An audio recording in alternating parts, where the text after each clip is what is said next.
Hello everyone, welcome to our YouTube channel. हमारा आज का डिस्कशन अगेन ऑडिटिंग के नेक्स्ट 50 एमसीक्यूज से रिलेटेड है। 50 एमसीक्यूज हमने अप्रॉक्स लास्ट क्लास में डिस्कस किए थे और हमने बताया भी था कि सारे एमसीक्यूज हर एक कॉमर्स बेस्ड कॉम्पिटिटिव एग्जाम्स के लिए इक्वली रेलेवेंट है। तो आज हम लोग नेक्स्ट 50 एमसीक्यूज पे डिस्कशन करने वाले हैं एंड आज की क्लास की पीडीएफ भी आपको हमारे टेलीग्राम चैनल पे मिल जाएगी। अच्छा, इसके अलावा हम एक और इन्फॉर्मेशन प्रोवाइड करते हैं कि जो भी स्टूडेंट एमकॉम एंट्रेंस एग्जाम 2026 के लिए प्रिपरेशन कर रहे हैं उनको क्लासेस, टेस्ट सीरीज और स्टडी मटेरियल हमने ऑलरेडी अपने ऐप पे अपलोड करा दिया है और ऐप की लिंक आपको डिस्क्रिप्शन बॉक्स में दी गई है। ऐप से आप डायरेक्टली हमारे क्लासेस, स्टडी मटेरियल या टेस्ट सीरीज परचेज कर सकते हो। एंड बाकी स्टूडेंट्स जो कि एमकॉम एंट्रेंस एग्जाम की प्रिपरेशन नहीं भी कर रहे हैं उनके लिए भी हमने बहुत सारे commerce based MCQs, practice sheets upload कराई हुई है अपने ऐप पे, जो कि आपके लिए हेल्पफुल होंगी। बाकी कॉमर्स बेस्ड कॉम्पिटिटिव एग्जाम्स में जैसे माइक्रो इकोनॉमिक्स है, स्टैटिस्टिक्स है, कॉस्टिंग है, इनकी भी आपको separate class, test series, study material मिल जाएगा जो कि हर एक एग्जाम के लिए इक्वली रेलेवेंट होगा। ठीक है, अब आज चलो हम लोग नेक्स्ट 50 एमसीक्यूज पे डिस्कशन करेंगे, जहां हमारे पास सबसे पहला क्वेश्चन है कि audit programme is prepared by. No doubt अगर हम ऑडिट प्रोग्राम की बात करें तो ऑडिटर उसको प्रिपेयर करता है और उसके साथ साथ उसके असिस्टेंट्स उसको प्रिपेयर करते हैं। Auditor, client, audit assistant, auditor and his audit assistants. No doubt अगर ऑडिट प्रोग्राम की बात करें तो ऑडिट कैसे करनी है, किस तरीके से करनी है, क्या क्या चीजें इंक्लूड करना है, ये ऑडिटर एंड उनके ऑडिट असिस्टेंट ही डील करते हैं, प्रिपेयर करते हैं। Next, the working paper which auditor prepares for financial statement audit are evidence for audit conclusion, owned by the client, owned by the auditor, retained in auditor's office until a change in auditor। देखो, जो working paper बनाए जाते हैं वो basically अगर देखा जाए तो ऑडिटर ही उसको ओन करता है। जो वर्किंग पेपर आप लिखते हो वो आपको किसी को देने की जरूरत नहीं होती है। उसमें आप क्या करते हो, अपने सारे कंक्लूजन्स लिखते हो, तो वो अगर देखा जाए तो ऑडिटर ने ही ओन किया होता है। वो सिर्फ और सिर्फ किसका माना जाता है, ऑडिटर का। तो करेक्ट आंसर हो जाएगा सी। Next, the quantity of audit working paper complied on engagement would most be affected by management's integrity judgment, auditor's experience and professional judgment। ये judgment इसका पार्ट है। auditor's qualification, control, risk। अब अगर हम audit working paper की बात करें तो quantity of audit working paper complied on engagement वो मोस्ट पे अफेक्टेड बाय। ये किससे अफेक्टेड होगा, जो उसको बना रहा है। कौन बना रहा है, ऑडिटर बना रहा है। तो जो ऑडिटर का एक्सपीरियंस होगा एंड जो भी उनका जजमेंट होगा उसी से तो वर्किंग पेपर अफेक्ट होगा। तो करेक्ट आंसर हो जाएगा बी। अगर हम बनाते हैं तो मेरी जो सोच है, मेरा जो एक्सपीरियंस है, उसी पे हमारा वर्किंग पेपर चलता है ना। Next, which of the following best describes the primary purpose of audit program preparation? To detect errors or fraud, to comply with gap, to gather sufficient appropriate evidence, to assess audit risk। देखो, audit programme हम क्यों बनाते हैं, so that हम proper तरीके से एक appropriate evidence collect कर पाए एंड उसी के बेसिस पे अपनी ऑडिटिंग कंप्लीट कर पाए। तो करेक्ट आंसर होगा C. Next, which of the following is not an advantage of the preparation of working paper? To provide a basis of for review of audit work, basis for subsequent audit, to ensure audit work is being carried out as a program, to provide a guide for advising another client on similar issues। ना, हम जो working paper बनाते हैं दूसरे client के लिए नहीं बनाते हैं, सिर्फ इसी ऑर्गेनाइजेशन के लिए बनाते हैं। दूसरे क्लाइंट का काम जब करेंगे तो उनके अकॉर्डिंग वर्किंग पेपर बनेगा। तो करेक्ट आंसर होगा डी, ये कोई एडवांटेज नहीं है। Next, the auditor's permanent working paper file should not normally include extract from client's bank statement, past year's financial statement, attorney's letter, debt agreement। जो working paper बनता है ना उसमें सिर्फ क्लाइंट के बैंक स्टेटमेंट का एक्सट्रैक्ट हम इंक्लूड नहीं कर सकते इसमें से। ठीक है, करेक्ट आंसर हो जाएगा A. Next, for what minimum period should audit working paper be retained by audit firm? आप देखेंगे तो as per standard of auditing 230 जो minimum time period बताया गया वो है 7 years। For the time period the entity remains a client of the audit firm for a period of 10 years, इसको 7 years कर लो। For a period auditor opines them to be useful in serving the client, for the period the audit firm is in existence। तो as per standard of auditing 230 कितने साल माना गया है minimum, 7 years। तो correct answer हो जाएगा B. Next, which of the following factors would least likely affect the quantity and content of an auditor's working paper? The assessed level of control risk, the possibility of peer review, the nature of auditor's report, the content of management representation letter। जो management representation letter है क्या उससे working paper affect होगा? नहीं। But control जो assess level है risk का, possibility है पीयर रिव्यू का, नेचर ऑफ ऑडिटर्स रिपोर्ट, इन चीजों से अफेक्ट होगा, बट जो मैनेजमेंट का रिप्रेजेंटेशन है उससे वो अफेक्ट नहीं होगा। तो करेक्ट आंसर हो जाएगा D. Which of the following statement is true regarding an auditor's working paper? They document the level of independence maintained by the auditor. They should be considered as a principal support for the auditor's report. They should not contain details regarding weaknesses in the internal control system. They help the auditor to monitor the effectiveness of the auditor's firm quality control. देखो, अगर हम working paper की बात करें तो no doubt working paper जो है वो ऑडिटर को ऑडिट के काम करने में सपोर्ट करता है। वर्किंग पेपर तो यही हुआ ना। They should be considered as a principal support for the auditor's report. Next, क्योंकि वर्किंग पेपर ऑडिटर बनाते ही इसलिए सो दैट वो उनकी ऑडिटिंग में उनको हेल्प कर सके। ये क्वेश्चन कट कर देंगे, क्वेश्चन नंबर 60। ठीक है, चलेंगे नेक्स्ट क्वेश्चन पे। Next, the current file of the auditors working paper generally should include a flow chart of the internal control, organization chart, a copy of financial statement, copies of bond and debentures. अगर हम working paper की बात करें तो no doubt उसमें क्या चीज include होनी चाहिए? Copy of financial statement. Knowledge of the entity's business does not help the auditor to reduce inherent risk, identify problem areas, evaluate reasonableness of estimates, evaluate appropriates of gap. अगर हम बात करें entities business की, अगर हमें knowledge है तो ये ऑडिटर को हेल्प नहीं करेगा किसी भी फॉर्म में कि वो इनहेरेंट रिस्क को कम कर सके। रिस्क को कम करना ये उनके हाथ में नहीं है। ठीक है, तो करेक्ट आंसर हो जाएगा A. Next, payment for wage should be vouched with the help of wage sheet. Payment for building purchase should be vouched with the help of title deed. Purchase return should be vouched with the help of goods bought, credit note, goods inward book, cash book. No doubt credit note. ठीक है, ये तो simple question है कि इनकी vouching जब आप कर रहे हो तो इनके लिए आपको क्या एविडेंस की जरूरत है। Next, receipts from sale of investment should be vouched with the help of receipt from sale of investment, brokers bought notes, brokers sold notes. No doubt अगर हम लोग कह रहे हैं कि आपने इन्वेस्टमेंट को बेचा और उससे जो भी रिसीट आ रही है उसको अगर आपको वाउच करना होगा तो आप कैसे वाउच करोगे, कैसे चेक करोगे? जो ब्रोकर्स का सोल्ड नोट है उससे आप उसको चेक कर लोगे, वो बेसिकली इसका एविडेंस माना जाता है। Next, which are the following expenses should not be treated as capital expenditure. अब capital expenditure, revenue expenditure, capital receipt, revenue receipt हमने डिटेल लेक्चर पहले अपलोड किया हुआ है। हमने लास्ट क्लास में भी बताया कि इससे एंड टाइप्स ऑफ एरर से रिलेटेड जो क्लास हमने अपलोड की है उसको प्लीज कंसिडर करना, उसमें सारे पॉइंट्स हमने डिटेल में मेंशन किए। Expenses paid on installation of a plant, ये तो कैपिटल एक्सपेंडिचर है। Cost of dismantling a building in case a new building is to be constructed on the land, ये भी कैपिटल एक्सपेंडिचर है। Legal expenses incurred to defend a suit related to title of payment, the suit has been lost. वो आपने जो case file किया वो तो आप हार गए, तो वो उस केस में क्या कैपिटल एक्सपेंडिचर माना जाएगा? नहीं। The fees paid to engineer who constructed the plant, उसने प्लांट को अगर कंस्ट्रक्ट किया, आपने उसको फीस पे की है तो इस फीस को भी प्लांट के खर्चे में इंक्लूड किया जाएगा। तो करेक्ट आंसर हो जाएगा C, legal expenses incurred to defend a suit related to title of payment. ये कैपिटल एक्सपेंडिचर नहीं है, बाकी तीनों कैपिटल एक्सपेंडिचर है जो कि कैपिटलाइज किया जाएगा। Next, which are the following is not revenue expense? Cost of raising a loan, cost of accessories of motorcycles spent at the time of purchase, expenses incurred for laying of spheres on land purchase, insurance premium paid on the registration of the ship, cost of accessories of motor vehicles spent at the time of purchase। जब आप motorcycle purchase कर रहे हो उसी point of time पे अपने accessories purchase की तो वो कैपिटलाइज हो जाएगी, ना कि वो रेवेन्यू खर्चा माना जाएगा। और बाकी अगर आप देखोगे तो रेवेन्यू खर्चा है, तो करेक्ट आंसर हो जाएगा B. Next, depreciation does not arise from inflection of time, use, obsolescence, remarket expectation. No doubt remarket expectation, क्योंकि depreciation का मतलब ही क्या होता है? जो टाइम की वजह से wear and tear होता है नॉर्मल, किसका?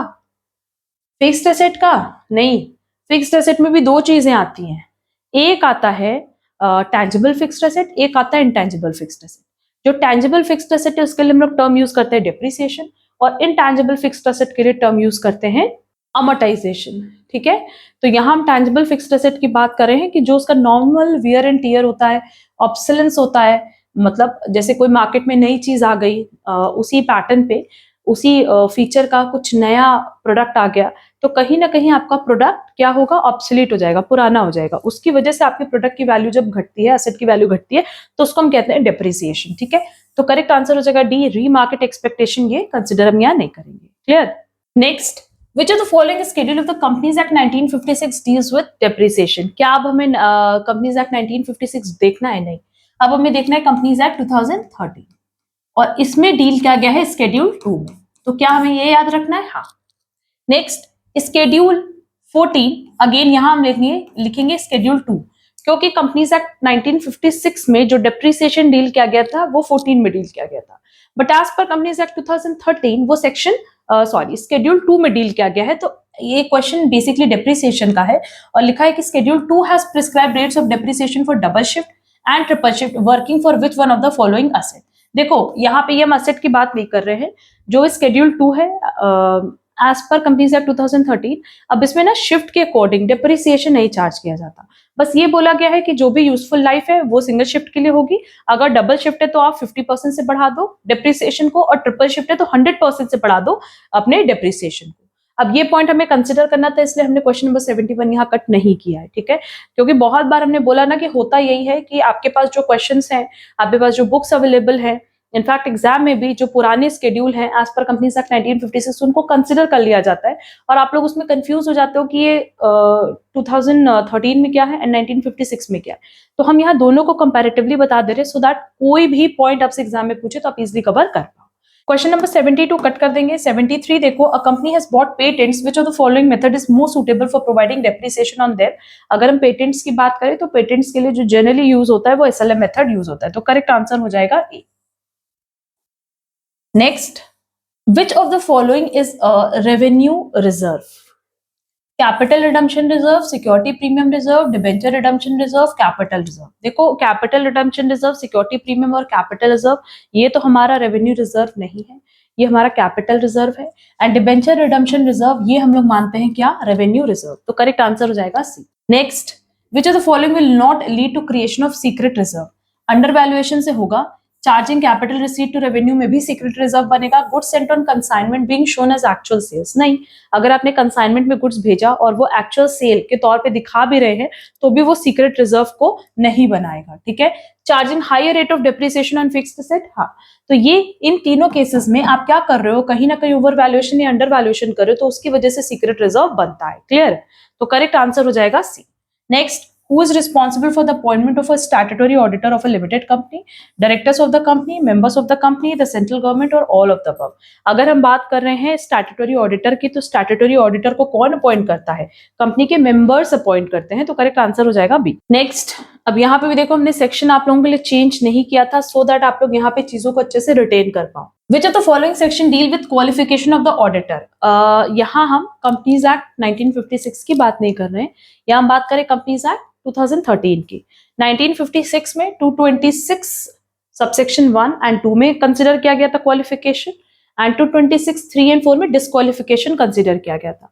But now as per companies act 2013 ये कंसिडर किया गया सेक्शन 141 सबसेक्शन 1 एंड सबसेक्शन 2 में, क्या, क्वालिफिकेशन ऑफ द ऑडिटर। ठीक है, एज पर कंपनीज एक्ट 2013। देखो, क्वेश्चन नंबर 78 और 79 हम यहाँ कट कर दे रहे हैं, बस इतना बता दे रहे हैं कि as per section 141 subsection 1 and 2 ये क्वालिफिकेशन की बात करता है, सेक्शन 141 सबसेक्शन 3 एंड 4 ये डिस्क्वालिफिकेशन की बात करता है। तो ये जो क्वालिफिकेशन एंड डिस्क्वालिफिकेशन की एक लंबी लिस्ट दी हुई है, उस पर हम बहुत जल्दी डिस्कशन क्लास अपलोड कर देंगे। क्वालिफिकेशन तो क्लियर है कि आपके पास चार्टर्ड अकाउंटेंट की डिग्री होनी चाहिए, और अगर आप फर्म की बात करो तो फर्म में जो मेजॉरिटी ऑफ पार्टनर्स है वो chartered accountant practising in India होने चाहिए। ठीक है, तो क्वालिफिकेशन में तो कोई बहुत ज्यादा डाउट नहीं है, बट जो डिस्क्वालिफिकेशन की list as per section 141 subsection 3 and 4 ये बहुत एक लंबी लिस्ट दी हुई है, जहाँ पे बॉडी कॉर्पोरेट है कि वो ऑडिटर नहीं बन सकते, जो फर्म के एम्प्लॉयज हैं, ऑफिसर्स हैं, वो नहीं बन सकते, उसके अलावा जो डायरेक्टर्स हैं, की मैनेजरियल पर्सन्स हैं, ये ऑडिटर नहीं बन सकते। ऐसे करके एक लिस्ट दी है बहुत सारे पॉइंट्स की, जो कि आप लोगों को एग्जाम पॉइंट ऑफ व्यू से बहुत रेलेवेंट है लर्न करना, तो इस पे भी ना बहुत जल्दी एक डिस्कशन क्लास अपलोड कर देंगे, उसको भी आप लोग जरूर से कंसिडर कर लेना। ठीक है, next, the board of director shall appoint first auditor of a company, जो फर्स्ट ऑडिटर की लिस्ट है, मतलब फर्स्ट ऑडिटर की रिक्वायरमेंट है वो इनकॉर्पोरेशन के 1 महीने के अंदर अंदर हो जानी चाहिए।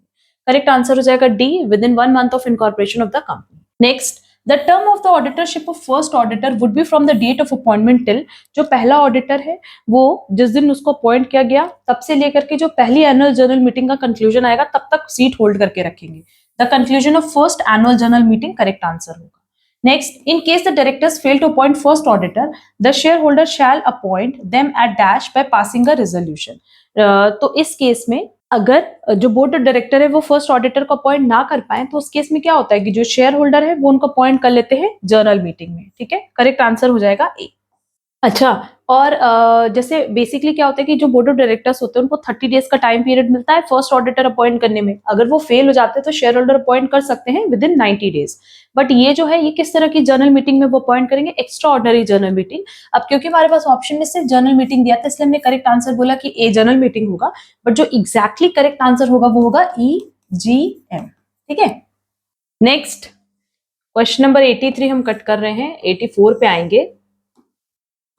लिखा है, if a casual vacancy in the office of auditor arises by his resignation, it should be filled by the company in a, auditor की तरफ से रेजिग्नेशन दे रहे हैं, मतलब ऑडिटर रेजिग्नेशन दे रहा है जिसकी वजह से कैजुअल वैकेंसी हो रही है, उन्होंने रिजाइन कर दिया, अब अचानक से वैकेंसी हो गई, तो इस वैकेंसी को कौन फिल कर सकता है? बोर्ड ऑफ डायरेक्टर्स फिल कर सकते हैं, बट इसका अप्रूवल शेयर होल्डर्स से चाहिए होगा। कहाँ? जनरल मीटिंग में। ठीक है, और यहाँ देखो हमारे पास ऑप्शन दिया है board meeting, extra ordinary general meeting, AGM। वैसे तो GM भी हो सकती है, EGM भी हो सकती है, बट करेक्ट आंसर आप जनरल मीटिंग लो। एक्स्ट्रा ऑर्डिनरी जनरल मीटिंग भी करेक्ट आंसर है, बट जो ज्यादा स्पेसिफिक है वो है जनरल मीटिंग। ठीक है, next, for the purpose of section this the number of partners of a firm which shall be taken into account would be as on the date of. अब यहाँ ना बेसिकली रोटेशन की बात हो रही है और ये इंक्लूड किया गया 140 में। ठीक है, और ये बोला गया कि जो number of partners of a firm which shall be taken into account वो किस डेट से लिया जाएगा? जिस दिन आपने ऑडिट की एक्सेप्टेंस की है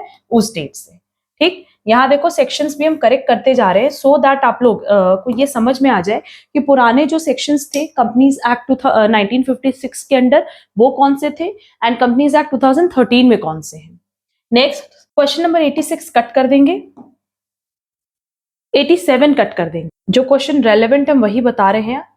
The auditor of a government company is appointed by the CNAG. His remuneration is fixed by, अब as per Companies Act 2013 बात करें तो सेक्शन 142 ये डील करता है रेम्यूनरेशन ऑफ ऑडिटर में, और ये बोलता है ना कि जिसने आपको अपॉइंट किया है वही आपका रेम्यूनरेशन भी फिक्स करेगा।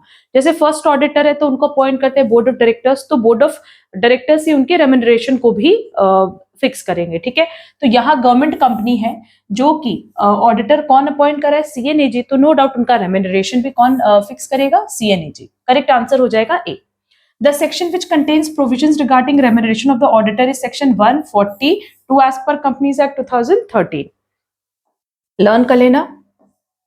Next, the authority to remove the first auditor before the expiry of term. अगर टर्म एक्सपायर नहीं हुआ है उसके पहले अगर किसी को फर्स्ट ऑडिटर को रिमूव करना होगा तो ये राइट किसको दिया गया है? Share holders in general meeting, share holders in first AGM, the board of directors, the central government. अब देखो सेक्शन 140 में ये बताया है कि रिमूवल ऑफ ऑडिटर कैसे होता है। उसमें ये बताया कि अगर फर्स्ट ऑडिटर को रिमूव करना है तो किया जा सकता है। कैसे किया जा सकता है? स्पेशल रेजोल्यूशन पास करके शेयर होल्डर्स कर सकते हैं, बट इसमें प्रायर अप्रूवल चाहिए किसकी? सेंट्रल गवर्नमेंट की। The share holders in a general meeting, the share holders in the first AGM, तो नो डाउट करेक्ट आंसर होगा ए कि जो शेयर होल्डर्स है जनरल मीटिंग में वो फर्स्ट ऑडिटर को रिमूव कर सकते हैं बाय पासिंग स्पेशल रेजोल्यूशन, bट यहाँ पे आपको प्रीवियस अप्रूवल चाहिए, प्रायर अप्रूवल चाहिए किसका? सेंट्रल गवर्नमेंट का। Next, which of the following statement is not correct regarding removal of first auditor before expiry of the term?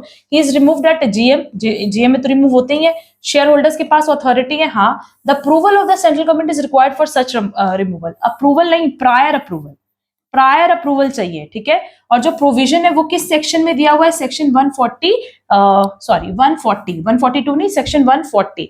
Section 140 में मेंशन किया गया है कि आप जो फर्स्ट ऑडिटर है उनको रिमूव कर सकते हो before the expiry of the first term. ठीक है, बट यहाँ पे ना सी स्टेटमेंट इनकरेक्ट है क्योंकि उसमें सिर्फ अप्रूवल मेंशन किया, बट मेंशन क्या होना चाहिए था? Prior approval. ठीक है, और सेक्शन, क्योंकि यहाँ पे देखो ये जो सेक्शन दिया था 224 सबसेक्शन 7 ये पहले था एज पर कंपनीज एक्ट 1956 और अब क्या है? सेक्शन 140। ठीक है, next, The retiring auditor does not have right to make written representation, get his representation circulated, be heard at the meeting, speak as a member of the company. Retiring auditor है, क्या उसको company के member की तरह बोलने का मौका दिया जाएगा? नहीं. Who out of the following cannot be appointed as a statutory auditor? Erstwhile director, internal auditor, relative of a director, only B and C. देखो यहाँ कह रहा है कौन स्टैट्यूटरी ऑडिटर की तरह अपॉइंट नहीं हो सकता है, तो इंटरनल ऑडिटर कभी भी एज स्टैट्यूटरी ऑडिटर अपॉइंट नहीं हो सकता. करेक्ट आंसर होगा B. Next, a statutory auditor has a right of access at all times to books and accounts of a company, books, accounts and documents of the company, books, accounts and vouchers of the company, notices and documents of the company. So correct answer होगा C, books, accounts and vouchers of the company. Next, the auditor has a right to obtain information and explanation from the employees and officers, information and explanation necessary for the purpose of audit. देखो information and explanation तो उनको मिलेगा, but ये जो information और explanation है कौन देंगे? एम्प्लॉयज एंड ऑफिसर्स देंगे, एंड वो वाली देंगे जो कि ऑडिट के पर्पस के लिए जरूरी हो. तो करेक्ट आंसर होगा D, both B and C. ठीक. The principal auditor as a clarification issued by the ICAI does not have right to inspect working papers of the branch auditor, visit branches, seek information necessary for audit purposes, incorporate the branch audit report in his audit report. देखो इनके पास ये right नहीं है कि वो जो branch auditor है उनके वर्किंग पेपर को इंस्पेक्ट करे. बाकी सारे राइट इनके पास है. ये इंफॉर्मेशन मांग सकते हैं, ब्रांचेस जा सकते हैं, ब्रांच ऑडिट रिपोर्ट को इनकॉर्पोरेट इकट्ठा कर सकते हैं, अपने वाली रिपोर्ट में एड ऑन कर सकते हैं, बट उनके वर्किंग पेपर, क्योंकि वर्किंग पेपर पे किसका राइट होता है? ऑडिटर्स का. ठीक है, जिसने ऑडिट की उसका राइट होगा. Next, under which of the following section auditor has a duty to inquire into 6 specified matters and report by exception. अब ये जो है ये है सेक्शन 42. ठीक है, पहले का सेक्शन नहीं लर्न करना, अब का सेक्शन लर्न करेंगे, सेक्शन 42. नेक्स्ट क्वेश्चन कट कर देंगे. Right to visit branches has been given to the auditor under which section? Section 143 subsection 8. पहले का सेक्शन नहीं लर्न करना है, अब जो न्यू सेक्शन है वो लर्न करना है एज पर कंपनीज एक्ट 2013. ठीक है, ठीक है. ये हमारा आज का लास्ट क्वेश्चन था. ऑन एन एवरेज हमने 40 to 45 एमसीक्यूज आज डिस्कस किए हैं जो कि एग्जाम पॉइंट ऑफ व्यू से रेलेवेंट है. ये सारे एमसीक्यूज की प्रैक्टिस आप लोग अच्छे से कर लेना. जो क्वेश्चन रेलेवेंट नहीं है वो हमने डिस्कस नहीं किए हैं, और जहां जो सेक्शन चेंज हुआ है देखो हमने क्लियरली यहाँ मेंशन किया है, सो दैट बहुत बार क्या होता है कि पहले के सेक्शन हमने बोले ना कि मेंशन किया रहता है 224, 226, 227, तो आप लोग उसमें कंफ्यूज हो जाते हो. हमने क्या किया कि उसकी जगह आपको न्यू सेक्शन बता दिया, सो दैट आपको ये याद रहे कि ये न्यू सेक्शन है जो कि आप लोगों को लर्न करना. और जनरली जो न्यू सेक्शंस रिलेटेड है 140, 141, 142, 143, यही सारे सेक्शन से रिलेटेड टू ऑडिटिंग. ठीक है. अच्छा, जो ये ऑडिटिंग से रिलेटेड आपके सेक्शन है ना जो कि relevant exam point of view से, like qualification and disqualification of auditor, resignation of auditor, remuneration of auditor, ये सारे पॉइंट से रिलेटेड जो सेक्शन है इनको हम एक जगह नोट डाउन करके शॉर्ट वीडियो अपलोड कर देंगे. वो वीडियो जरूर से कंसिडर कर लेना, सो दैट सारे के सारे सेक्शंस आप लोग रिटेन कर पाओ एग्जाम के लिए. ठीक है. किसी भी क्वेश्चन में कोई डाउट होगा तो आप कमेंट बॉक्स में कमेंट करके पूछ सकते हो. अगर आज की क्लास पसंद आई तो प्लीज वीडियो को लाइक, कमेंट, शेयर जरूर करना, और चैनल पे नए हो तो चैनल सब्सक्राइब जरूर कर देना. अब हम लोग मिलेंगे हमारी नेक्स्ट क्लास में. आज के लिए बस इतना. Thank you so much.